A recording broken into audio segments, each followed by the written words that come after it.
নমস্কার, কেমন আছেন সবাই? আশা করি সবাই খুব ভালো আছেন আর আমরাও ভালো আছি। আমার আরও একটা নতুন ব্লগে আপনাদের সবাইকে স্বাগত জানাই। সকালবেলায় এই ঠান্ডার সময় গলাটা না বেশ ব্যথা থাকে, তাই সকালবেলায় একটু উষ্ণ গরম জল আর সাথে 1 চামচ মধু মিশিয়ে যদি খাওয়া যায় তাহলে কিন্তু যাদের এই ঠান্ডার সমস্যা রয়েছে, সর্দি কাশির সমস্যা রয়েছে, এইগুলো থেকে অনেকটা উপকার পাওয়া যায়। ছোটবেলাতে আমার মাও আমাদের খাওয়াতো, তাই জন্যে আমিও কিন্তু সোনাকে এইভাবে মধু গরম জল দিই আর গরমকালে এর সাথে একটু লেবু মিশিয়ে দিই। তাহলে অনেক দিক দিয়ে লেবুর তো অনেক গুণাগুণ রয়েছে যেগুলো শরীরের পক্ষে অনেক উপকার। আর গরম জল আমাদের বিভিন্ন রকম উপকারে সাহায্য করে জানেন। যেমন হচ্ছে যাদের ওজন বেশির সমস্যা থাকে, যারা ডায়েট কন্ট্রোল করে, তাদের জন্য গরম জলটা ভীষণ উপকারী। আর মধুতে কিন্তু সেইভাবে কিন্তু মানে ক্যালোরি থাকে না, তো তার জন্য মধুটা গরম জলের সাথে খাওয়া যেতেই পারে। আর সেই কারণেই বলছি, তো প্রত্যেকেরই এটা খুব উপকার। আর শীতকালে তো এর কোনো কথাই হয় না। আর ওদিকে সোনাকে গরম জল খাইয়ে নিজেও একটু খেয়ে নিয়েছি জানেন, কারণ আমারও তো একই সমস্যা রয়েছে। আর এই সাথে সাথেই দাঁড়ান, আগেই দেখুন সমস্ত জামা কাপড়গুলো আগে চলুন ছাদে মেলে দিই। আর আজকের ওয়েদারটা দেখুন কত সুন্দর, একদম ঝলমলে একটা রোদ।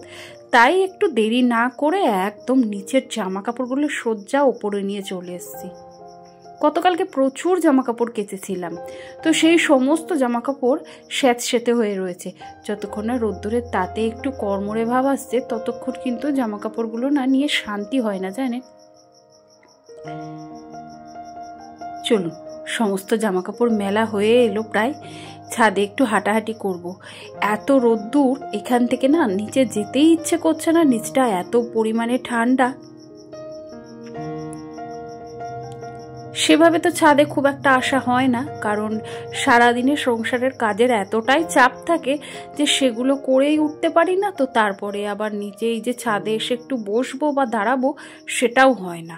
ওই দুপুরের দিকে যখন একটু সময় পাই তখন দেখি আস্তে আস্তে রোদটা কোথায় চলে যাচ্ছে, তো তাই জন্যে আর আসা হয় না। আর এই দেখুন পাশের বাড়ির কাকিমাদের আর কি যে জায়গাটা ছিল, এটা অনেকটা জায়গা, প্রায় 14 কাঠা। তো সেই জায়গাটা তো অনেক দিন আগেই এরা বিক্রি করে দিয়েছে। তো তবে কাকিমা কাকা থাকাকালীন বিক্রি হয়নি, ওনারা আর কি মানে মারা যাওয়ার পর আর কি বিক্রি হয়েছে। আর এদিকে তৈরি হচ্ছে রাস্তা, তাই এখানে দাঁড়িয়ে দাঁড়িয়ে বেশ কিছুক্ষণ দেখছিলাম কত সুন্দর করে জায়গাটা, বেশ সুন্দর করে রাস্তা বানিয়ে দিল। আসলে জায়গাটা প্লট করে বেচা হবে, তো তার জন্যই আর কি কমন একটা রাস্তা বানিয়ে রাখলো। আর ছাদ থেকে নিচে এসেই রান্নাঘরের প্রথম কাজ থাকে বাসনগুলো জায়গা মতো গুছিয়ে রাখা, কারণ রাত্রিবেলায় অনেক রাত্রিরে ভাই খায়, তার বাসনটা থাকে আর সেইটা আর মাজা হয়ে ওঠে না, কারণ অনেকটা রাত্রির হয়ে যায়। তখন আর শুয়ে পড়লে, আর শীতকাল তো ঠিক একটু আলিস্যি লাগে যে এগুলো করব, আর ভালো লাগে না। তো তাই জন্য ওটা থেকে যায়, ওটা সকালবেলায় মাজি আর কি। তো তার জন্য আগে গামলাটা খালি না করলে সেই বাসনগুলো না রাখবার জায়গা হয় না। আসলে আমার রান্নাঘরটা একটু ছোট, সব কিছু একটু হিসেব করে গুছিয়ে করলে তাহলে ওইটুকু জায়গার মধ্যে সমস্তটা অ্যারেঞ্জ করে রাখতে একটু সুবিধে হয়। আর না হলে একটা এদিক আর একটা ওদিক। আসলে মধ্যবিত্ত ঘর তো, অনেক দিন পর রান্নাঘর হয়েছে, তাই রান্নাঘরের যে সেই সুখটা সেটা কিন্তু এখনও আমি পাইনি, কারণ সমস্ত জিনিস কিন্তু আমার চারপাশে ছেটানো রয়েছে। যতই চেষ্টা করি সমস্ত জিনিসকে এক জায়গায় করব, কিন্তু হয় না জানেন। ওই যে একটা কথা রয়েছে যে মধ্যবিত্ত ঘরে কি বলুন তো, সবসময় যেটা আপনি চাইবেন সেটা কিন্তু হবে না, যা চাওয়া যায় তা কিন্তু হয় না, আর যেটা পাই সেটা কিন্তু আমাদের কুলায় না। তো সেইটাই আমিও তার ব্যতিক্রম নই, আমারও ঠিক একই অবস্থা। যা আগে ছিল তার থেকে হয়েছে ঠিকই, তবে সেই আগের মতো পরিস্থিতিটাই কিন্তু রয়েছে। তবে যাই হোক, রান্নাঘর গুছিয়ে এখন বেডরুম, পাশের রুম, সমস্ত রুমগুলোকে একটু গুছিয়ে নিচ্ছি।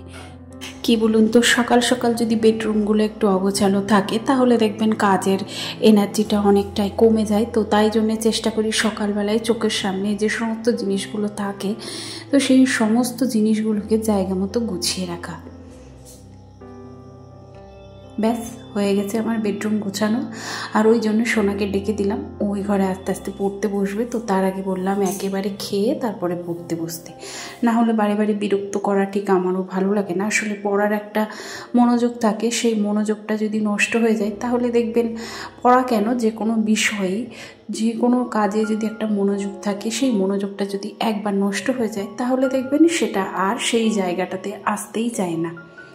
তো পড়ার ক্ষেত্রটাও তাই জন্য আমি চেষ্টা করি ও যখন পড়তে বসে তার আগে ওকে একেবারে পরিষ্কার পরিচ্ছন্ন করে তারপরে ওকে বসতে দিই। আর সেই সাথে ঘর দোরগুলো একটু ঝাড় দিয়ে নিচ্ছি। আসলে ঘর দোর ঝাড় দেওয়াটা সকাল থেকে প্রায় 2 থেকে 3 বার হয়ে যায়। আর মোছাটা তো আমি একবার মুছি, প্লাস সোনার বাবা এসে ও একবার মোছে, কারণ ওর ওটা নেশা বলতে পারেন, যে সকালবেলায় একবার ঘর মোছা। আবার আমি যখন ঘর মুছি তারপরও ও আরও একবার মুছে নেয়। তা কখনো কখনো কি হয়, আমি আর মুছি না, ও যেদিন দেখি মোছে তখন আর আমি মুছি না, ওই দেখি মুছে নেয়। আর এই তো সকালবেলাকার যে সমস্ত কাজগুলো থাকে সেইগুলো সেরে এসে এখন সোনাকে একটু ব্রেকফাস্টটা দিয়ে দিচ্ছি। আর ওকে এখন আর চা দিই না, কারণ চা খাওয়ারটা ঠিক মানে খুব একটা ভালো নয়। তো সেই জন্যে এই টাইপের হালকা ফুলকো ব্রেকফাস্ট দিই। আসলে সকালবেলায় আমি চেষ্টা করি একটু হেলদি ব্রেকফাস্ট রাখার জন্যে। আর আজকে সকালবেলায় এই যে কর্নফ্লেক্স, কলা আর দুধ এটাই দিয়ে দিয়েছি, তবে ওটাই ও খেয়েছে। আর বাবাকে দিয়েছিলাম রুটি, আর সাথে ছিল চিনি, জল, এইভাবেই বাবা মেখে খায়, তাই ওইটাই দিয়ে দিয়েছি। আর মা খেয়েছে মুড়ি, কলা। তো এইভাবে এক একজন এক একটা ব্রেকফাস্ট আমরা সেরে নিয়েছি। আর এখন অ্যাটলিস্ট সোনাকেও দিয়ে গেলাম। আর এবারে যাব রান্নাঘরে।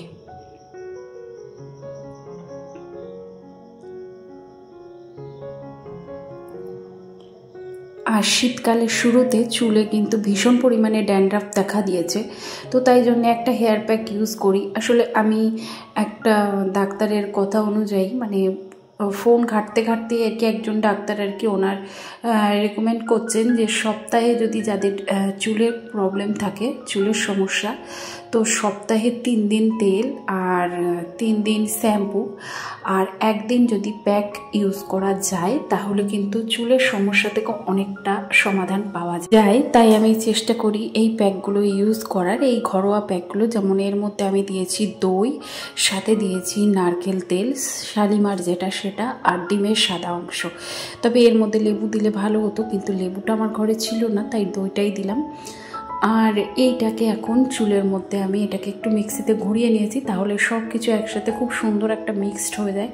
আর সেটা দিয়ে এখন চুলের মধ্যে দিয়ে নিচ্ছি। আর এখন বাজে মোটামুটি ওই 9:30 মতো, তাই আমি এই সকাল সকাল এই প্যাকটা আমি চুলে ইউজ করছি। ভালো করে চুলে গোটা একদম গোড়া থেকে, চুলের গোড়া থেকে ডগা অবধি সুন্দর করে পুরোটা আমি এটা চুলের মধ্যে দিয়ে দিচ্ছি।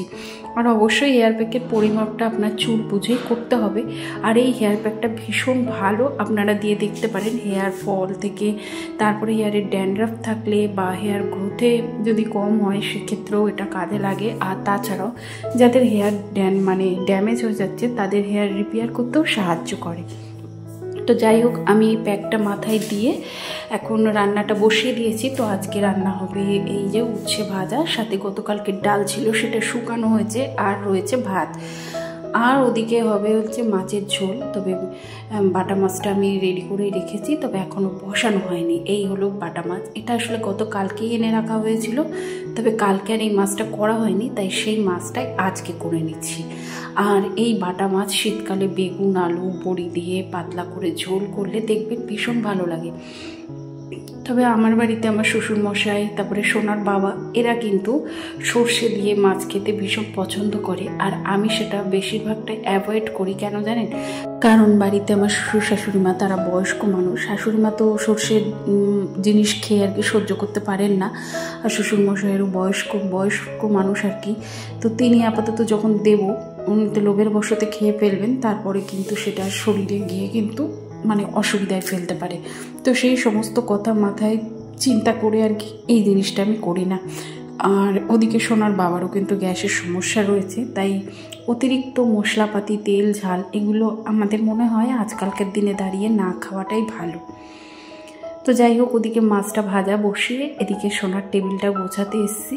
আর এখানে মানে সমস্ত জিনিস গোছানোই থাকে, তবে ও রাত্রির বেলায় করে বেশিরভাগ রাত্রির জেগে জেগে পড়ে, তো তার জন্যে আর তখন আর হয়ে ওঠে না সেগুলো গোছানো। তাই আমি চেষ্টা করি ওর টেবিলটাকে একটু গুছিয়ে রাখতে। আসলে এই সমস্ত কাজগুলো যদি ওর ঘাড়ে আমি এখন চাপিয়ে দিই তাহলে কি হবে, ওর পড়ার যে সময়টা সেটা অনেকটা নষ্ট হবে, অনেকটা কম হবে। কারণ এমনিতেই তো ধরুন একবার পড়ে ওঠে, এমনিতে তো ক্লাস 10, তারপরে পড়ার সময়টা কিন্তু খুব কম। আর তারপরে ধরুন এবার একেবারে মানে ডিসেম্বর মাস থেকেই পড়া শুরু হয়ে গেছে, তো এই জন্যে আর কি হয়, পড়ার মনোযোগটা অনেকটাই কমে গেছে। তবুও অনেকভাবে চেষ্টা করি তার মনোযোগটা ফিরিয়ে আনার। তো যাই হোক, আমাদেরও এই সময়টা কিন্তু এরকমই যেত। মনে হতো পরীক্ষা শেষে রেজাল্ট বেরোনোর পরে নতুন স্কুল চালু হওয়ার আগে একটু ঘুরে বেড়াবো, একটু আনন্দ করবো, একটু ঘুমোবো, এটাই মনে হতো। তবে কাজ করতে গিয়ে সেটা কিন্তু কিছুই হতো না। তবে সেটা আমি এখন আমার মেয়ের মধ্যেও দেখি, তাই জন্য ওকে সমস্ত কিছুই করি, কিন্তু অতটাও এখনও প্রেশার দিই না। ওর যেটা ভালো লাগে, যখন পড়তে বসতে ভালো লাগে ওকে আমি তখনই বসতে দিই। আর এতে করে কি হয়, পড়ার সাথে মনোযোগিতা আরও বাড়ে। আর রোজকার মতো আবারও বলি, আমার ভিডিওগুলি যদি আপনাদের ভালো লেগে থাকে তাহলে প্লিজ একটা কমেন্টের মাধ্যমে জানাতে ভুলবেন না। আর আজকের ভিডিওটি কেমন লাগলো অবশ্যই কিন্তু একটি কমেন্টের মাধ্যমে জানাতে ভুলবেন না। ভিডিওটি যদি কোথাও ভালো লেগে যায় প্লিজ একটি লাইক করে দেবেন। আর এই ধরনের আরও যদি ভিডিও দেখতে চান চাইলে চ্যানেলটাকে সাবস্ক্রাইব করে রাখতে পারেন। আর যারা অলরেডি সেটা করে ফেলেছেন তাদেরকে আমার পক্ষ থেকে অসংখ্য ধন্যবাদ জানাই। আর আমার অনেক নতুন নতুন বন্ধুরা রয়েছে যারা আমাকে কমেন্ট করছো, তাদেরকে আমার পক্ষ থেকে অসংখ্য ধন্যবাদ জানাই, অনেকটা ভালোবাসা জানাই। আর প্রত্যেককে যারা আমার কাছে সাপোর্ট চাইছো, অবশ্যই তোমাদের পাশে আমি রয়েছি। কারণ আমরা একে অপরের সাপোর্ট না করলে আমরা হয়তো কেউই ভবিষ্যৎ জীবনের দিকে এগিয়ে যেতে পারবো না। আর এই হলো আজকে রান্নার লুক। উচ্ছে ভাজা রয়েছে, গতকালকের ডাল শুকনো, সাথে রয়েছে বেগুন আলু বড়ি দিয়ে মাছের ঝোল।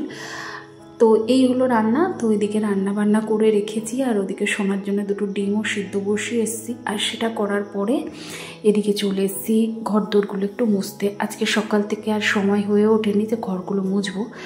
আর স্নানের আগে এখন ঘরদোর মুছে তারপরে যাব স্নান করতে। আর এই তো স্নান করে ওদিকে সোনার বাবাও চলে এসছে, তাই সকলের খাওয়া হয়ে গেছে। আসলে ওর একটু লেট হয়েছে, আর ওর জন্য বসে থেকে এখন এই দেখুন বাজে 3:30, আর সেখানে আমি আরও এখন খেতে বসেছি। তাই এখানে খাবো, খেয়ে একটু ছাদে গিয়ে একটু রোদে চুলটা শুকিয়ে নেবো। আর আজকে তো শ্যাম্পু করেছিলাম, তো তাই জন্য চুলটা পুরোটাই ভেজা। তাহলে চলুন, আজকের ভিডিওটা কেমন লাগলো আবারও বলছি একটা কমেন্টের মাধ্যমে জানাবেন। তাহলে আজকের ভিডিওটা আমি এখানে শেষ করছি। আবারও দেখা হবে নতুন কোনো ভিডিওর সাথে। ততক্ষণের জন্য সবাই খুব ভালো থাকবেন, সুস্থ থাকবেন।